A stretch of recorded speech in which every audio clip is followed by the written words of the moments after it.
I'll just show you how to delete a mobile from the Bluetooth audio system in this Transit Connect. So from any screen you can either click on phone, or if you want to go to menu, do it the long way, the hard way, sync settings, click OK. You've got Bluetooth there. Now if for any reason you can't get Bluetooth on your phone, just make sure there's a tick there in Bluetooth on. So basically, there you go, there's no tick, so we'll tick that, Bluetooth on, and then just scroll down. You've got Bluetooth devices there. So there's an arrow to the right, click the arrow to the right, and that gives you the phones that you can delete. So these 3 phones: add, delete, or connect. So add, delete, connect, and then there's a spare one there.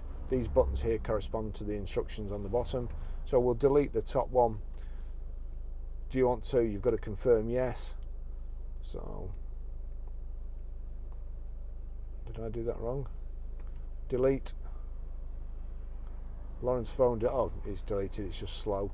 So delete Barry's phone, yes, that's what I want to do. It's deleted that. May as well clean the whole lot while we're doing it. So